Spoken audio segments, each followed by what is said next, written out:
From the School of Journalism and Mass Communication at the University of North Carolina at Chapel Hill, this is Carolina Week.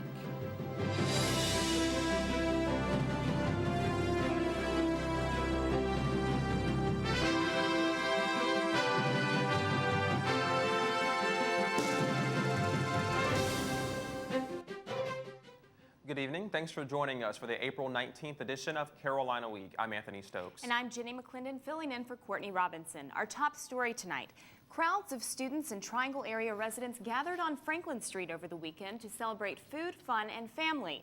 It's called the Apple Chill Street Fair, and it's meant to provide an avenue for the area's artists to display their creative talents to the community.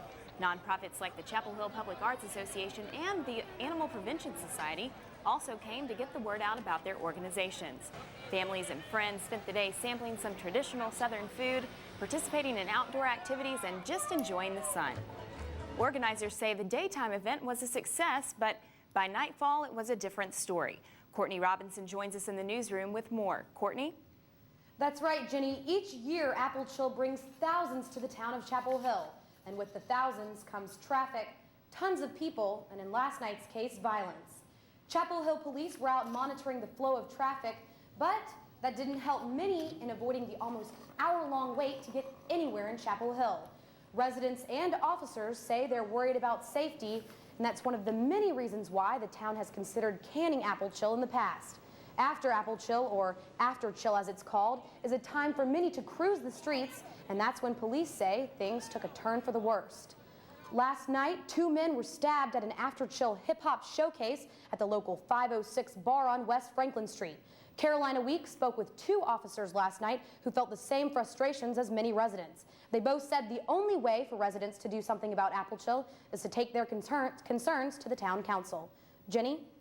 Now, Courtney, I hear you were stuck in some of that traffic for quite a while on Sunday afternoon. What was that like? Well, I was on Rosemary Street, and it took me about 45 minutes to get from Carborough to Church Street. The traffic was terrible, and although police were out directing traffic, it didn't seem that too many vehicles were abiding by traffic laws. I also saw quite a few drivers frustrated by the traffic, and again, as the police said, the only thing residents can do is to contact the town council. Courtney, thank you. The town council is hoping a new organization will pump up some life into downtown Chapel Hill. The council has approved the formation of a group to attract new businesses and jazz up downtown buildings. The group doesn't have a name yet, but it does have a mission statement. It's, quote, to bring the resources of the town, university, and downtown community together to maintain, enhance, and promote downtown as the social, cultural, spiritual center of Chapel Hill through economic development. The town council will start picking board members in June. The group should be up and running by the 1st of July. Town Council wants a better idea of the fate of Horace Williams Airport before going ahead with construction of Carolina North. University officials don't know where to move, so that some flyers still arrive close to places like UNC hospitals. Chancellor Measer considered a switch to RDU, but now says that's not a good option. The airport will remain open until January 2005. If a decision's made to build an airport in another location, construction might take up to 5 years.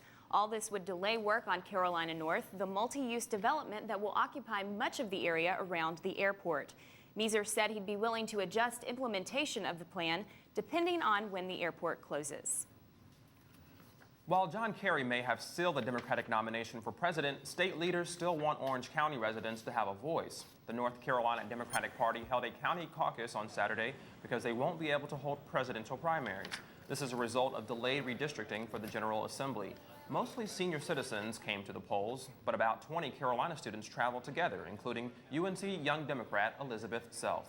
College students are a great support for all parties, and the Democratic Party really needs our groundwork and our help and support to be able to make this a successful election season.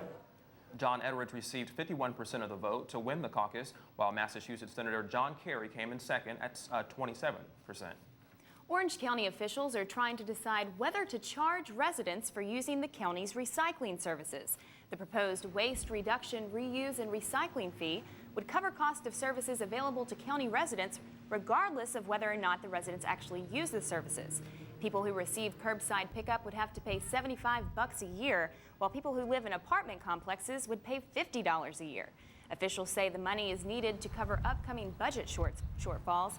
Orange County commissioners plan to discuss the proposal again next month. In an effort to help sleep-deprived students get a little extra shut-eye, Duke University is eliminating all 8 a.m. classes.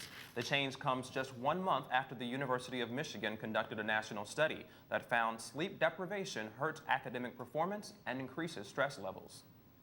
Seniors, if you want to keep in touch with friends and family after graduation, there's a free and easy way to do it. The General Alumni Association offers free alumni email addresses for grads. They work as a forwarding service, sending emails to whatever your current address might be. All you need to do to get one is register online at the GAA's site. For a link to that address and more details, go to carolinaweek.org. That doesn't sound like such a bad idea. Sounds pretty good. And have you ever downloaded music from the internet? Well, find out how downloading free music could actually help CD sales.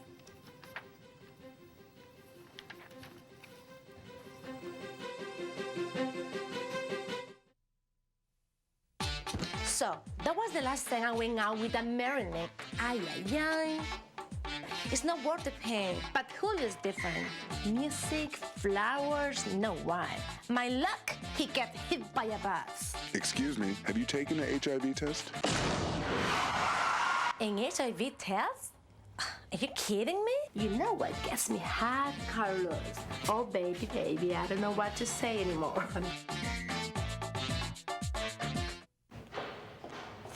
Hello, my name is Estelle Ward, and I'd like to speak to someone about my daughter Ruth's financial aid. Hello, yes, I'm Ruth Ward's mom, and I was hoping the university might reconsider. She got good grades. Hello, I'm Ruth Ward's mother,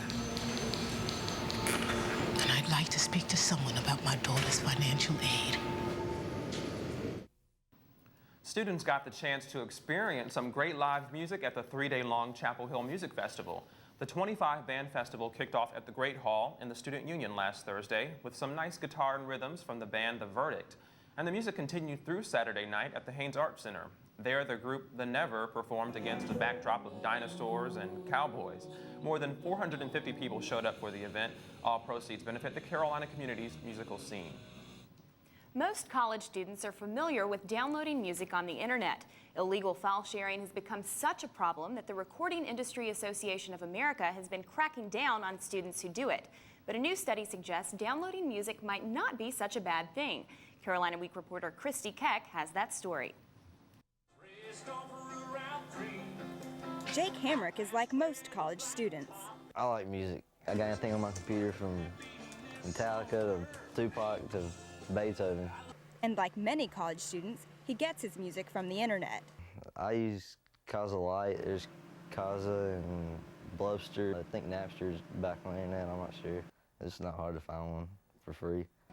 The Recording Industry Association of America, or RIAA, blames file sharing for the slump in CD sales. The industry has sued about 2,000 users in an attempt to discourage illegal downloading. Researchers at Harvard and the University of North Carolina at Chapel Hill recently conducted a study about file sharing. Associate Professor Coleman Strumpf tracked music downloads and compared his figures with actual record sales. His findings might surprise you. There doesn't necessarily seem to have been much of an impact of file sharing, either positive or negative, on record sales. Strumpf says, if anything, file sharing might actually help CD sales. It works like this. Let's say I'm searching for a certain song, and I see that you have it. I also see that you have music from some bands I've never even heard of. Because I know we have similar taste, I might download some of these files and end up buying a new CD. But without file sharing, I would have never even known these bands existed. Research shows more than 150 million songs are being downloaded free every month. Strumpf says the recording industry could really benefit from commercializing file sharing.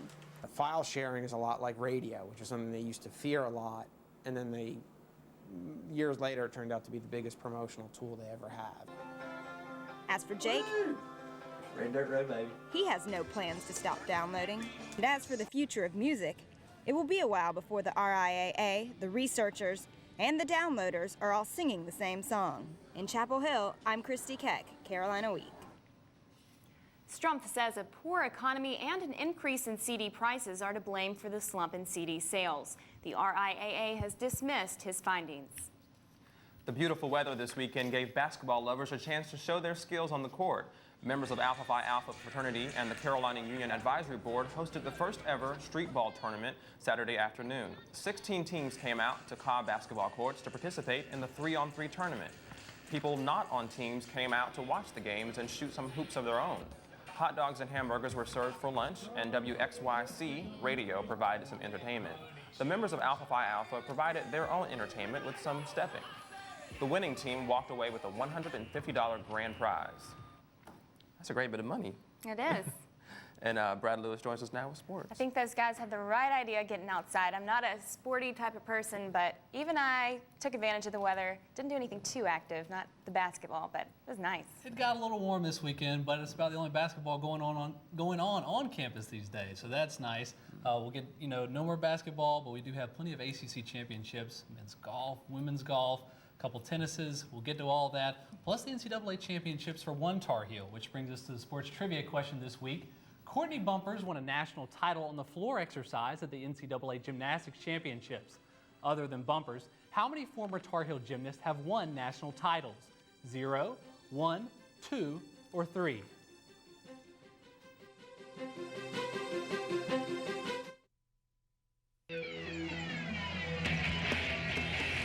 You'd never know it on the battlefield, but nearly half of today's military are National Guard and reservists.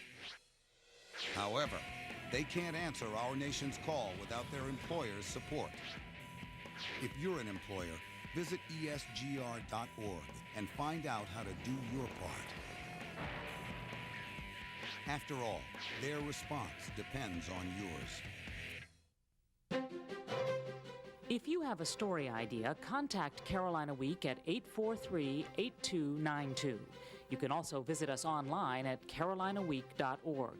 If you have questions about this program, write Carolina Week at Campus Box 3365, UNCCH, Chapel Hill, North Carolina, 27599.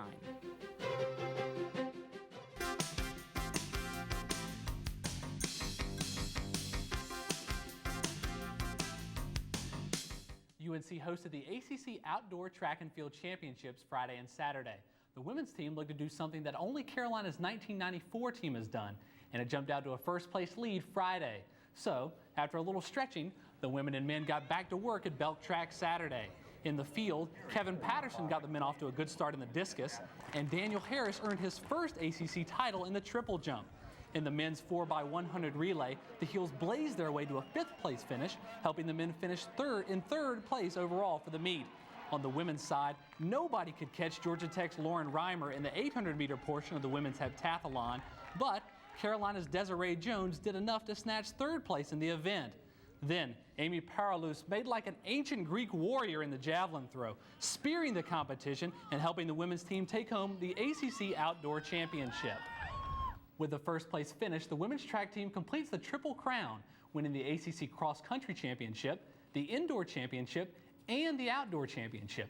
Carolina is only the second team in ACC history to accomplish that feat, matching the 1994 team led by Olympic gold medalist Marion Jones. Well, like the track team, the women's tennis team was in action over the weekend in the ACC tournament. The Lady Heels won their first match against the Georgia Tech Yellow Jackets on Friday, but they ran into the #1 seed Clemson on Saturday, where they lost. The Heels will play in the upcoming NCAA Regional. After serving NC State a loss Friday, the men's tennis team also faced off against Clemson Saturday, but the usually dominant Heels struggled against upset-minded Clemson. The Heels couldn't fight off the Tigers, losing 4 matches to 2. Senior Nick Monroe still insists this year's team is much improved over the 2003 squad. Last year, I think we came in as the 7 or 8 seed in this tournament, and so we didn't have as good of a season as we would have liked to. And then this year, we wanted to just kind of turn it around. It may have been all about the apple chill on Franklin Street, but out on the field, the Tar Heel baseball team looked to chill out the visiting Orange and White from South Carolina. Carolina takes on the Clemson Tigers Friday in the first game of the series. Let's go to the bottom of the 4th. The Tar Heels down 2-0. Shortstop Greg Mangum, ping, singles in Blair Wagon to cut the lead to 2-1.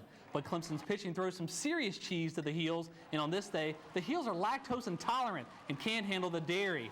Then, someone turns off the master switch in the bottom of the 6th. It's kind of dark out there. The game resumes on Saturday, but the Tar Heels lose 2-1. Carolina's bats come back to life on Saturday as they give Clemson a giant goose egg. The Heels win 4-0 behind 7 shutout innings from junior Gary Baker. Marshall Hubbard goes 2 for 4 with 2 runs batted in. The Heels improved to 27-9 overall and 9-5 in the ACC. At the rubber match on Sunday, some Tar Heel soccer players broadened their horizon with some baseball action. The Tar Heels flexed their web muscle with some outfield brilliance from center fielder Blair Waggett. Nice catch. Then, catcher Chris Iannetta eyes a base runner, nails him at second. Oh, let's get some rally caps going, guys.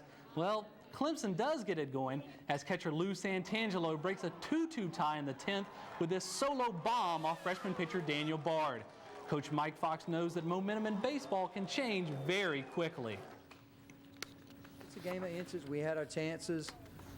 We just didn't get it done, and they did. You just got to credit them for, stepping up at the end. And a lot of times that's what's going to win games in extra innings is one swing of the bat. The softball team tries to finish out their last 5 games of the regular season strong. Going into a doubleheader on Sunday, Carolina works out a game plan to squash the Yellow Jackets, but Georgia Tech is the first to score from a base hit in the 2nd inning. Carolina's dugout keeps up the spirit in the 5th as Jocelyn Higgins hits a sacrifice fly to right field. Wait for it.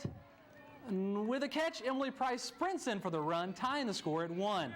These fans decide they want to keep at least one ball to remember the game by, but the Heels will probably want to forget this one as Georgia Tech scores the game-winning run in the 7th and the Heels lose 2-1. The Heels tied the series in the 2nd game, winning 3-1 on a comeback in the last inning. Coming up on Carolina Week Sports, the men's lacrosse team plays on a grander stage. Plus, we'll have the second part of our series on sponsorship and signage on campus when we come back.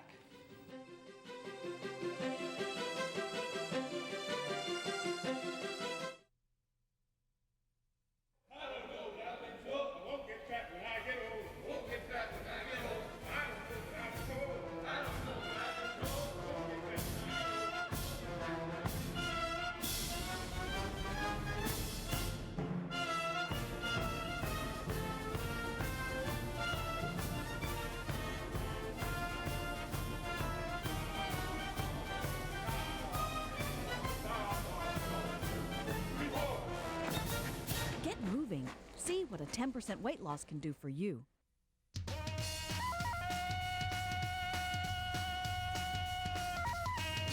Tarzan, Lord of the Jungle, King of the Apes, father of boy. He knows what it takes to be a dad. You go for a ride, you take a swim, you hang out. All it takes is time. Hey, it doesn't take a hero, but it takes a man to be a dad.